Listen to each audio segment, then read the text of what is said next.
पाऊस पडला की रेनकोट घालणार की छत्री अजून निर्णय नाही। स्थानिक निवडणुकात अजित पवारांसोबत युती करणार का या प्रश्नावर सुप्रिया सुळेंचं निष्क्रिय वक्तव्य। मी पालकमंत्री असताना धाराशिवमधील कामं खोळंबली असल्यानं दुःखी। राणा जगजितसिंह पाटलांनी अजित पवारांकडे आक्षेप नोंदवल्यानं निधी थांबला। प्रताप सरनाईकांकडून मुख्यमंत्र्यांना पत्र। बच्चू कडूंच्या आंदोलनाचा आजचा 7वा दिवस। बच्चू कडू आज उपोषण स्थगित करायचं की नाही यावर निर्णय घेणार। उदय सामंत आज बच्चू कडूंना भेटणार। राज्यातील महापालिकांच्या प्रभाग रचना सप्टेंबरमध्ये पूर्ण होणार, तर पालिका निवडणुका ऑक्टोबरनंतरच होणार।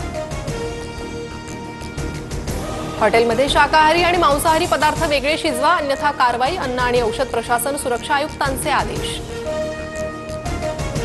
राज्यात कोरोनाचे 102 नवे रुग्ण। राज्यातील कोरोना रुग्णांची संख्या 1914 वर। मुंबईत सध्या 805 सक्रिय कोरोना रुग्ण। नागपूरच्या भिवापूरमध्ये लग्नातील जेवणातून 100 जणांना विषबाधा। 32 जणांवर उपचार सुरू। इतरांची प्रकृती स्थिर।